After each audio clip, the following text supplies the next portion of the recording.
Good morning student. आज हम class 10th की बुक दूरवा का 10वां पाठा पढ़ेंगे। तो चलिए हम 10वां पाठा शुरू करते हैं। क्या है इसमें? 10वां पाठा आवाहनम। आवाहनम मतलब होता है किसी को बुलाना, आवाहन करना। कवि ने इस पाठ के माध्यम से हमारे देश के युवक जो है, नौजवान जो है, उनको आवाहन किया, उनको बुलाया है, ललकारा है कि हमारे इस देश में फैले भ्रष्टाचार को, हमारी मातृभूमि की रक्षा के लिए, हमारे नारियों के सम्मान के लिए हमें अपने दुश्मनों को ख़त्म करना है। उसके लिए कवि ने हमारे देश के नवयुवकों को आवाहन किया है, ललकारा है। चलिए इस पाठ को हम शुरू करते हैं और इसका अर्थ समझते हैं। पुरातन कालादेव भारतवर्ष ज्ञान विज्ञान धन धान्य शौर्य पराक्रमदि रूपेण सर्वथा समृद्धम वर्तते। अर्थात पुरातन कालादेव अर्थात प्राचीन काल से ही भारतवर्ष ज्ञान विज्ञान धन धान्य शौर्य पराक्रम आदि सभी रूपों से हमेशा समृद्ध रहा है। वर्तते मतलब समृद्ध रहा है। ठीक है, अब आगे देखिए। किंतु कालक्रमेण अत्रत्याः जनाः सम्प्रति स्वस्मिताबोधेन रहिता दृश्यन्ते। किंतु कालक्रमेण अर्थात समय के प्रभाव, कालक्रमेण में समय के प्रभाव से आज यहाँ के लोगों में जो लोग हैं यहाँ के, अपने गर्व से, अपनी अस्मिता से बोध रहित हो गए हैं, गर्व रहित दिखाई दे रहे हैं। यदा सर्वत्र दुराचारा अशिष्टाचार परायणता विद्यते, अर्थात यहाँ जब हर जगह दुराचार अशिष्टाचार से युक्त वातावरण विद्यमान है, तदा शील चारित्र संपन्नता नारीणाम सम्मानम कथम संरक्षितो भवेत्, तब यहाँ नारियों का सम्मान, अच्छे आचरणों का सम्मान, नारियों का सम्मान कैसे सुरक्षित हो।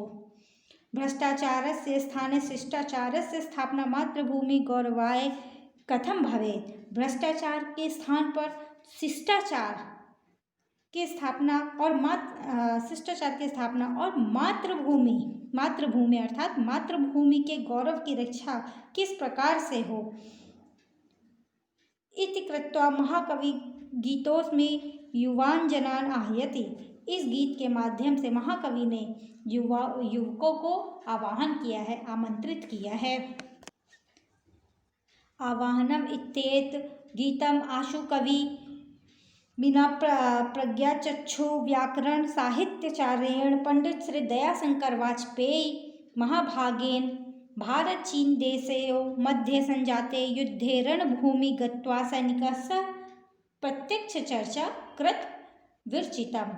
अर्थात हमारे जो इस आवाहन गीत के आशु कवि प्रज्ञाचक्षु व्याकरण साहित्य के जो आचार्य पंडित दयाशंकर वाजपेयी महोदय जी हैं, वो भारत और जो चीन देश के बीच हुए जो युद्ध हुआ था, उस समय वो उस रणभूमि पे गए और हमारे देश के सैनिकों के साथ प्रत्यक्ष साक्षात बातें की, चर्चा की और इस गीतों के माध्यम से उनसे वो बातें किए। तो चलिए हम इसे स्टार्ट करते हैं, शुरू करते हैं। युवान एष वा परीक्षणस्य काल आगतः हिमालयस्य रक्षणे समुद्रता स्थ सर्वतः। कवि क्या कह रहे हैं? हे युवकों, यह समय तुम्हारी परीक्षा का आ गया है। युवान एष वा परीक्षणस्य काल आगतः है, अर्थात कवि कह रहा है कि हे युवाओं, अब तुम्हारी परीक्षा का समय आ गया है। हिमालयस्य रक्षणे समुद्रता स्थ सर्वतः, हिमालय की रक्षा के लिए अब तुम लोग तैयार हो जाओ। अयम सखा पुरातनोस्य भारतस्य विद्यते स्वकर्मणि प्रवर्तितुम कदापि नैव खिद्यते। अर्थात अयम सखा अर्थात ये जो हिमालय है, हमारे भारतवर्ष का पुराने समय से, प्राचीन समय से हमारे भारत का ये सखा रहा है, अब मित्र रहा है। यह अपने कर्मों में, अपने कार्य को करने के लिए कभी दुखी नहीं होता है। अर्थात क्या कार्य? हमारे देश की रक्षा के लिए हिमालय ने इतने वर्षों से जो हमारे देश की रक्षा कर रहा है, अब इसकी रक्षा के लिए, इसके इसकी रक्षा करने के लिए हमें अब उठ खड़े होना है और तैयार होना। अब ये हमारी परीक्षा का समय आ गया है। चलिए आगे देखते हैं।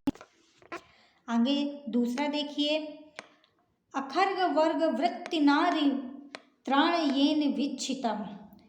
अर्थात यहाँ जिस बड़े घमंडी आचरण वाले जो शत्रु हैं, जो हमारे इस देश में देख रहे हैं, अपनी कुदृष्टि से देख रहे हैं, अखंड वर्ग वृत्ति नारी त्राणयेन विच्छिता, अर्थात बड़े घमंडी आचरण वाले जो शत्रु हैं, जो हमारे इस देश में देख रहे हैं कुदृष्टि से, सहेक्षणेन तत्क्षणन्तु तच्छिरः क्षितोद्धृतम्। उसी समय उनका सर पृथ्वी पर रख दिया, अर्थात पृथ्वी पर उनका सर काट के फेंक दिया। आगे देखिए, यथा क्षमा वसा वयम तथैव रोष पूरिता। हम जैसे क्षमाशील हैं, क्षमा वशा अर्थात क्षमाशील हैं, उसी प्रकार हम रोष पूरित हैं, इसी प्रकार हम क्रोध से भी भरे हुए हैं। यथैव शील संस्कृता स्थिता प्रसिद्ध शूरता, अर्थात हम जैसे क्षमाशील हैं वैसे ही क्रोध से भरे हुए हैं, इसलिए हम जैसे शीलवान और सुसंस्कृत हैं, सभ्य हैं, उसी प्रकार हम प्रसिद्ध हैं। किसमें? अपनी शूरवीरता पे भी प्रसिद्ध है, अर्थात भारत की रक्षा के लिए अब हम तत्पर हैं। अब चलिए तीसरा श्लोक देखिए, पुरातनम स्वपौरुषम स्मरन्तु वीर बंधवा। पुरातन मीन्स प्राचीन काल, स्वपुरुषम अपने पुरुषत्व को, स्मरन्तु मीन्स याद करिए। हे वीर बंधुओं, आप अपने प्राचीन पुरुषत्व को याद करो। आगे, अशेषताम प्रयान्तु शत्रु बौद्ध पाप सिंधवः, अर्थात अद्य मीन्स आज, अशेषता मीन्स जो शेष रह गया हो। ठीक है, क्या लिखा है? अशेषताम प्रयान्तु शत्रु बौद्ध पाप सिंधवः, आज पाप रूपी समुद्र शत्रु को की समाप्ति की ओर, आज पाप रूपी समुद्री शत्रु समाप्ति की ओर जाए।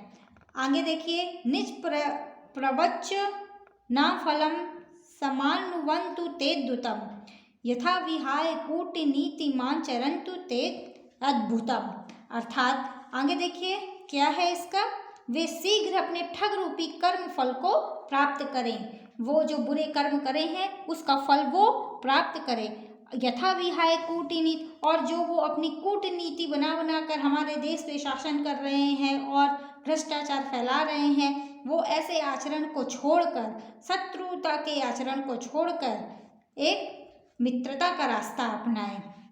फिर से एक बार देखिए, समझिए, हे वीर भाइयों, अपने प्राचीन कालीन पुरुषत्व को याद करो।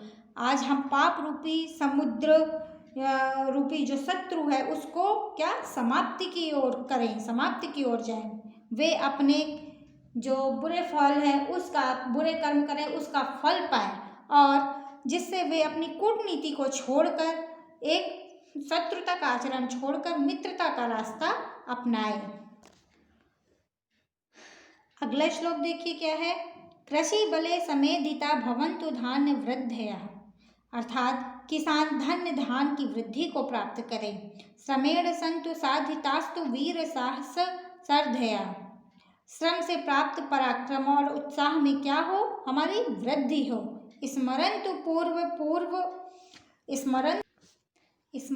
पूर्व पुरुषै जगत्सु यत् यशोर्जितम्, समस्त दिक्षु विश्रुतम तदत्व यावदूर्जितम, अर्थात स्मरन्तु पूर्व पुरुषै जगत्सु यत् यशोर्जितम, इसका मतलब है पूर्वजों के द्वारा संसार की समस्त दिशाओं में विख्यात जितना तेजस्विता पूर्ण यश को अर्जित किया है, हमारे पूर्वजों ने जो अपने यश को अर्जित किया है चारों दिशाओं में, उसे आज हमने स्मरण करना है और हमें शत्रुओं को परास्त करना है।